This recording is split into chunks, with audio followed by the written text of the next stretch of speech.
శ్రీ గురుభ్యో నమః. అందరికీ నమస్కారం. తెలుగు హోమియోపతి గురుకులానికి స్వాగతం. ఇది మన level 3 constitutional and clinical materia medica శ్రేణిలో 54వ లోతైన విశ్లేషణ. అందరికీ నమస్కారమండి. కిందటి విశ్లేషణలో మనం కాన్స్టిట్యూషనల్ మరియు అక్యూట్ రెమెడీస్ మధ్య ఉన్న తేడాలని చాలా వివరంగా చూశాం కదా. అవును. మరి ఈరోజు ఇంకో ఇంట్రెస్టింగ్ టాపిక్లోకి వెళ్తున్నాం. అదేంటంటే మెటీరియా మెడికాలోని మందుల మూలాల వర్గీకరణ, అంటే రెమెడీ సోర్స్ క్లాసిఫికేషన్. ఒక మందు ఎక్కడి నుంచి వస్తుంది అంటే అది మొక్క, ఖనిజమా లేదా జంతు సంబంధితమా అన్నదాన్ని బట్టి దాని లక్షణాలు ఎలా మారతాయి అనేది మనం డీకోడ్ చేయబోతున్నాం. కరెక్ట్ అండి. దీనికోసం మనం హానెమాన్ ఆర్గనన్, బోరిక్, కెంట్, ఎలెన్ మెటీరియా మెడికాలతో పాటు ఆధునిక కాలంలోని బెయిలీ, శంకరన్, డాక్టర్ ధవళే, ఇంకా మన మాస్టర్ ఈకే గార్ల గ్రంథాల నుంచి కీలకమైన సమాచారాన్ని తీసుకున్నాం. ఎగ్జాక్ట్లీ.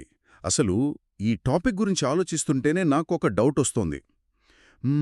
ఇప్పుడొక వ్యక్తికి ఎవరో ప్రాణంగా నమ్మిన వాళ్ళు ద్రోహం చేశారనుకోండి. ఆ నమ్మక ద్రోహం వల్ల వచ్చిన లోతైన డిప్రెషన్ని నయం చేయడానికి మనం రోజూ వాడే సాధారణ ఉప్పుని ఒక సూక్ష్మ మోతాదులో మందులా ఇస్తే తగ్గుతుందా? వినడానికి కొంచెం విచిత్రంగా, అసహజంగా అనిపిస్తుంది కదా.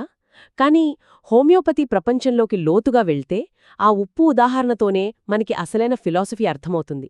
ప్రకృతిలో ఉండే ప్రతి మూలకం, అది భూమిలో ఉండే రాయి కావచ్చు లేదా గాలికోగే పువ్వు కావచ్చు, అది మానవ శరీరంలోని ఏదో ఒక భావోద్వేగానికి అద్దం పడుతుంది.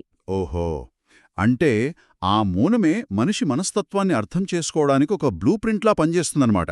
100% పాళ్లండే. హనుమాన్ తన ఆర్గానన్ 119వ సూత్రంలో ఇదే విషయాన్ని చాలా స్పష్టంగా చెప్పారు. ఒక మొక్కకి, ఒక ఖనిజానికి భౌతికంగా ఎంత తేడా ఉంటుందో, వాటిని ఔషధాలుగా మార్చినప్పుడు అవి మనిషి ప్రాణశక్తిపైన చూపే ప్రభావంలో కూడా అంతే ఖచ్చితమైన భిన్నత్వముంటుంది. నిజమే. ఒకప్పుడు చూస్తే గనక మెటీరియా మెడికా అంటే కేవలం విషపదార్థాలు శరీరంలో ఎలాంటి మార్పులు తెస్తాయో చదివే టాక్సికాలజీ మాత్రమే కదా. అవును. డాక్టర్ ధవలేగారి గ్రంథం ఆధారంగా చూస్తే హోమియోపతి ఆవిర్భావానికి ముందు అదంతా అశాస్త్రీయ పరిశీలనలకే పరిమితమై ఉండేది. కాని హానిమాన్ ప్రవేశపెట్టిన డ్రగ్ ప్రూవింగ్ విధానం దాన్ని పూర్తిగా శాస్త్రీయంగా మార్చేసింది. ఆ తర్వాత వచ్చిన బోనింగోసెన్, కెంట్ లాంటివాళ్లు ఈ విధానాన్ని మరింత ముందుకు తీసుకెళ్లారు. ఆధునిక కాలంలో రాజన్ శంకరన్, ఫిలిప్ బేలీ లాంటి వాళ్లు ఈ ఔషధాల వెనుక ఉన్న ప్రకృతి స్వభావాన్ని మనిషి సైకాలజీతో అనుసంధానించిన విధానమైతే నిజంగా మైండ్ బ్లోయింగ్ అని చెప్పాలి. ఖచ్చితంగా.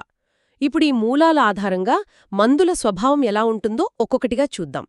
ముందుగా వృక్ష సంబంధిత మందులు అంటే ప్లాంట్ కింగ్డమ్ రెమెడీస్ తీసుకుందాం. ప్లాంట్స్ అనగానే నాకో విషయం తడుతోంది. ఒక మొక్కను ఊహించుకుంటే దానికి కాళ్లుండవు, ఎక్కడికి పారిపోలేదు. కాబట్టి దాని చుట్టూ గాలి వీచినా, ఎండ కాసినా అది అక్కడే ఉండి స్పందించాలి. అంటే ఈ మందులు అవసరమైన వ్యక్తుల సమస్య కూడా ఇదేనా? విపరీతమైన సున్నితత్వం. పర్ఫెక్ట్గా పట్టుకున్నారు. మొక్కల మనుగడంతా వాతావరణంపై ఆధారపడి ఉంటుంది కాబట్టి ప్లాంట్ రెమెడీస్ అవసరమైన రోగుల్లో ఆ రియాక్టివిటీ చాలా స్పష్టంగా కనిపిస్తుంది. ఉదాహరణకు నక్స్ వామికా తీసుకుందాం. ఎలెన్ మరియు శంకరన్ గారి విశ్లేషణ ప్రకారం వీళ్లు చాలా ఉద్రేకపూరితంగా ఉంటారు. అంటే చిన్న శబ్దానికి లేదా వాసనలకు కూడా వెంటనే రియాక్ట్ అయిపోతారా? అవునండి. వాళ్ల నాడీ వ్యవస్థ ఎప్పుడూ ఓవర్ స్టిమ్యులేట్ అయి ఉంటుంది. ఒక లక్ష్యాన్ని సాధించడానికి ఎంతటి కష్టానైనా భరిస్తారు. కానీ ఆ క్రమంలో ఇతరుల మాటలకు, చిన్న చిన్న విషయాలకు విపరీతమైన కోపం తెచ్చుకుంటారు. దానికి పూర్తి భిన్నమైన మరో వృక్ష సంబంధిత మందు పల్సటిల్లా. ఆహా, పల్సటిల్లా గురించి విన్నాను. గాలికి ఊగే మొక్క కదా అది? అవును. దీన్నే వెదర్కాక్ అంటారు. గాలి ఎటు వీస్తే అటు తల ఊపుతుంది. అందుకే పల్సటిల్లా రోగులు చాలా సున్నితంగా ఉంటారు. ఎవరైనా కొంచెం ఓదార్పిస్తే చాలు ఇట్టే కరిగిపోయి కన్నీరు పెట్టుకుంటారు. వారికి ఎప్పుడూ తోడు కావాలి. ఒక్క నిమిషం, ఇక్కడే నాకు డౌట్.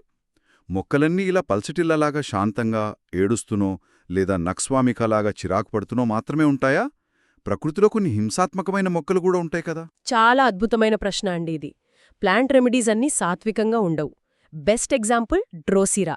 ఇది ఒక మాంసాహార మొక్క. తన దగ్గరకొచ్చే కీటకాలను బంధించి జీర్ణించుకుంటుంది. ఈ ఔషధం అవసరమైన రోగుల మానసిక స్థితి ఎలా ఉంటుందంటే ఎప్పుడూ ఎవరో తనను మోసం చేస్తున్నారని అనుకుంటారు. ఓహో, అంటే వాళ్ళకి ఆ పర్సిక్యూటెడ్ ఫీలింగ్ ఉంటుందన్నమాట. ఎగ్జాక్ట్లీ. ఆ ఊహాత్మకమైన భయం వల్ల ఆత్మరక్షణ కోసం ఎదుటివారిపై అత్యంత క్రూరంగా దాడి చేసే లక్షణం వీరిలో ఉంటుంది. అలాగే బెల్లడోనా చూడండి. అకస్మాత్తుగా వచ్చే కోపం, ఎరుపెక్కడం లేదా బ్రయోనియా, చిన్న కదలికను కూడా భరించలేకపోవడం ఇవన్నీ వృక్ష సంబంధిత మందులే, కాని ప్రతి దాని రియాక్టివిటీ వేరు. అర్థమైంది. అంటే ప్లాంట్స్ అన్నీ తమ వాతావరణానికి రియాక్ట్ అవుతూ ఉంటాయి. సరే, మరి ఒక మనిషి ఎప్పుడూ ప్రతిస్పందించడం గురించి కాకుండా తన జీవితంలో ఒక బలమైన పునాదిని నిర్మించుకోవడం గురించి ఆలోచిస్తే, అంటే ఒక గోడ కట్టుకొని స్థిరంగా ఉండాలనుకుంటే, బహుశా అప్పుడే మనం ఖనిజ సంబంధిత మందుల ప్రపంచంలోకి అడుగుపెడతామా? అవునండి, సరిగ్గా అక్కడికే వస్తున్నాను. మినరల్ కింగ్డమ్ రెమెడీస్ అనగానే మనకు గుర్తొచ్చేది స్థిరత్వం, నిర్మాణం. ఈ మందులు అవసరమైన వ్యక్తుల ఆలోచనలన్నీ తమ జీవితంలో భద్రత, ఇల్లు, సంబంధాలు, ఆర్థిక స్థిరత్వం వీటి చుట్టూనే తిరుగుతుంటాయి. దీన్ని చూస్తుంటే నాకు జంగా గేమ్ గుర్తొస్తోంది. ఆ చెక్క బ్లాక్స్ని ఒక్కొక్కటిగా పేర్చుకుంటూ వెళ్తాం కదా. మినరల్ రోగులు కూడా తమ జీవితాన్ని అలాగే చూస్తారేమో. ఆ జంగా అనాలజీ పర్ఫెక్ట్గా సరిపోతుందండి. కుటుంబం ఒక బ్లాక్, ఆరోగ్యం ఒక బ్లాక్, ఉద్యోగం ఒక బ్లాక్. అందులోంచి ఏ ఒక్క బ్లాక్ కదిలినా తమ జీవితమనే టవర్ మొత్తం కుప్పకూలిపోతుందనే భయం వాళ్ళని అలా కఠినంగా మారుస్తుంది. డాక్టర్ బేలీ నాట్రమ్ యూరియాటికం గురించి చెప్పినప్పుడు ఇదే వివరిస్తారు. నేట్రమ్యూర్ అంటే ఇందాక మనం మాట్లాడుకున్న ఆ సాధారణ ఉప్పు కదా. దాని స్వభావం ఎలా ఉంటుంది? ఉప్పుకి నీటిని పట్టి ఉంచే లక్షణం ఉంటుంది కదా. అలాగే ఈ రోగులు తమ పాత జ్ఞాపకాలను, ముఖ్యంగా ఎవరైనా చేసిన నమ్మక ద్రోహాన్ని తమలోనే పట్టి ఉంచుకుంటారు. వాళ్ళు ఎవరితోనూ ఆ బాధ పంచుకోరు. ఒక భావోద్వేగాల గోడ కట్టుకుంటారు. అందుకే వీరికి ఎవరైనా ఓదార్పు ఇస్తే భావోద్వేగంగా మారటం నిజంగా ఫ్యాసినేటింగ్గా ఉంది. మరి క్యాల్కేరియా కార్బ్ కూడా మినరల్ కిందికే వస్తుంది కదా. ముత్యపు చిప్ప మధ్యలో ఉండే పొర, అది దాని కథేంటి? ఆ ముత్యపు చిప్ప లోపల ఉండే జీవి చాలా సున్నితమైనది. దానికి స్వంతంగా బలం ఉండదు కాబట్టి బయట ఆ కఠినమైన కాల్షియం చిప్పను కవచంగా నిర్మించుకుంటుంది. క్యాల్కేరియా కార్బ్ రోగి కూడా అంతే. ఎప్పుడూ ఒక భద్రమైన వాతావరణం, ఇల్లు, రక్షణ కావాలనుకుంటారు. వాళ్ల కంఫర్ట్ జోన్ నుండి బయటికి రావడానికి బాగా భయపడతారు. మరి ఇసుక లేదా గాజు మూలం నుంచి వచ్చే సైలీషియా లక్షణాలెలా ఉంటాయి? గాజు చూడ్డానికి చాలా గట్టిగా, స్పష్టంగా ఉంటుంది కానీ కింద పడితే ముక్కలైపోతుంది కదా. సైలీషియా వ్యక్తులకి కూడా ఒక స్పష్టమైన ఇమేజ్, మొండితనం ఉంటాయి. కాని లోపల ఆత్మవిశ్వాసం తక్కువ. ఒత్తిడి వస్తే గాజులాగా పగిలిపోతామనే భయం ఉంటుంది వారికి. చలిని అస్సలు భరించలేరు. అలాగే సల్ఫర్, ఇది అగ్నిపర్వతాల నుండి వచ్చే మూలకం. విపరీతమైన వేడి, చర్మ సమస్యలు ఉంటాయి వీరికి. సరే, మొక్కలు రియాక్ట్ అవుతాయి, ఖనిజాలు స్ట్రక్చర్ని నిర్మించుకుంటాయి. మరి ఆ స్ట్రక్చర్ నిర్మించిన తర్వాత 2-3 వ్యక్తులు ఒకే వనరుల కోసం పోటీ పడాల్సొస్తే అప్పుడది కాస్త సర్వైవల్ గేమ్గా మారుతుంది. అప్పుడే మనం జంతు సంబంధిత మందులకి, అంటే యానిమల్ కింగ్డమ్ రెమెడీస్కి వెళ్తామా? ఖచ్చితంగా. జంతువుల ప్రాథమిక లక్షణం మనుగడ కోసం పోరాటం. యానిమల్ రెమెడీస్ అవసరమైన వ్యక్తుల్లో విపరీతమైన పోటీతత్వం, ఆకర్షణ, ఇతరులపై ఆధిపత్యం చెలాయించాలనే కోరిక చాలా ప్రస్ఫుటంగా కనిపిస్తాయి. ఇక్కడ ప్రతిరోజు ఒక యుద్ధమే. పాము విషం నుండి తయారయ్యే లాకెసిస్ దీనికి బెస్ట్ ఎగ్జాంపుల్ అనుకుంటా. పాము ఎప్పుడు దాక్కుని ఉండి సమయం చూసి ఒక్కసారిగా కాటేస్తుంది కదా. అవునండి, లాకెసిస్ రోగులు కూడా మాటలతో అలాగే దాడి చేస్తారు. విపరీతమైన అసూయ, వాక్చాతుర్యం, ఒక చర్చలో ఎప్పుడూ తామే పైచేయి సాధించాలనే తపన వీరిలో ఉంటాయి. పాము తన్ను కట్టిపడేస్తే భరించలేరు. అందుకే వీళ్ళు మెడచుట్టూ బిగుతుగా ఉండే బట్టలు వేసుకోలేరు. నిద్రలోకి వెళ్తే తమపై ఆధిపత్యం ఎవరైనా తీసుకుంటారేమో అన్నట్టుగా నిద్ర తర్వాత వీరి సమస్యలు ఎక్కువవుతాయి. తేనెటీగ నుంచి వచ్చే ఎపిస్ మందులో కూడా ఇలాంటి డామినెన్స్ ఉంటుందా? తేనెటీగల గుంపులో ఒకే ఒక క్వీన్ బీ ఉంటుంది కదా. ఎపిస్ రోగుల్లో కూడా ఈ క్వీన్ బీ సిండ్రోమ్ కనిపిస్తుంది. విపరీతమైన అసూయ, కుట్టినట్లుండే మంట, వేడిని భరించలేకపోవడం వీరి లక్షణాలు. చేతిలో నుండి వస్తువులు కిందపడేసేంత అనాలోచిత స్వభావం, అంటే ఆక్వర్డ్నెస్ కూడా ఉంటుంది. ఇంకో ఇంట్రెస్టింగ్ యానిమల్ రెమెడీ టెరాంటులా. ఇది సాలిడు మూలం కాబట్టి విపరీతమైన కదలిక, ఆతృత ఉంటాయి. అయితే ఇక్కడ నాకు డౌట్ అండి. కటిల్ ఫిష్ నుంచి తయారయ్యే సెపియాని ఎక్కువగా ఆడవాళ్ల సమస్యల్లో వాడుతుంటారు కదా. కానీ సెపియాలో ఆ యానిమల్ అగ్రెషన్ కన్నా ఒక రకమైన డిటాచ్మెంట్ ఉంటుంది. అదెందుకు? అక్కడే ఉంది అసలైన బయాలజీ లాజిక్. సెపియా అనేది సముద్రంలో ఉండే కటిల్ ఫిష్. ఏదైనా పెద్ద చేప దాడి చేసినప్పుడు పారిపోవడానికి తనలో నుండి ఒక నల్లటి ఇంక్ లాంటి ద్రవాన్ని నీటిలోకి వదులుతుంది. ఆ మబ్బులాంటి ఇంకులో శత్రువుకి ఏమీ కనిపించదు. ఇది మాత్రం వెళ్ళి సముద్రపు అడుగున చీకటి గుహలో దాక్కుంటుంది. వావ్! అంటే ఆ బయోలాజికల్ డిఫెన్స్ మెకానిజం మనిషిలో కూడా ఎమోషనల్ కోపింగ్ మెకానిజంగా పనిచేస్తుందా? అవునండి. ఒక మహిళ సంవత్సరాల తరబడి తన కుటుంబం కోసం పనిచేసి శారీరకంగా, మానసికంగా పూర్తిగా అలసిపోయినప్పుడు ఆమె కూడా ఈ ఇంక్ క్లౌడ్ని క్రియేట్ చేస్తుంది. తన భర్త, పిల్లలు, ప్రియమైన వారిపట్ల కూడా ఆసక్తి కోల్పోయి వాళ్ళని దూరం పెడుతుంది. ఒంటరిగా ఉండి విశ్రాంతి కోరుకుంటుంది. చాలా అద్భుతంగా చెప్పారు.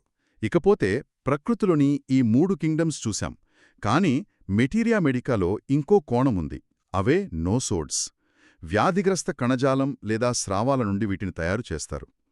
ఒక రోగాన్ని నయం చేయడానికి మరొక రోగ పదార్థాన్ని ఎందుకు వాడాలి అసలు? దాన్ని అర్థం చేసుకోవాలంటే మనం మయాజమ్స్ గురించి తెలుసుకోవాలి. మయాజమ్స్ అంటే మన జీన్స్లో ఉండే పాత రోగాల సాఫ్ట్వేర్ బగ్స్ లాంటివి అనుకోండి. ఒక వ్యక్తికి మనం సరైన మందిచ్చినా కొన్ని రోజుల తర్వాత మళ్లీ వ్యాధి తిరగబెడుతుంది. అంటే లోపల ఉన్న ఆ మయాజ్మాటిక్ బ్లాక్ మందును పూర్తిగా పనిచేయనివ్వడం లేదు. ఆ డీప్ క్రానిక్ ప్యాటర్న్స్ని ఛేదించడానికి మనకు నోసోడ్స్ అవసరం. అంటే క్షయవ్యాధి కణజాలం నుండి తయారయ్యే ట్యూబర్క్యులినం లాంటివి అన్నమాట. కరెక్ట్ అండి. క్షయవ్యాధి ఊపిరితిత్తులని ఎలా వేగంగా కాల్చేస్తుందో ఈ రోగుల జీవితం కూడా అలాగే ఉంటుంది. ఎప్పుడూ ఒక చోట ఉండలేరు. నిరంతరం మార్పు కావాలి. తమకు సమయం అయిపోతోందేమో అన్నట్టు ప్రవర్తిస్తారు. దానికి పూర్తిగా ఆపోజిట్ సోరినం.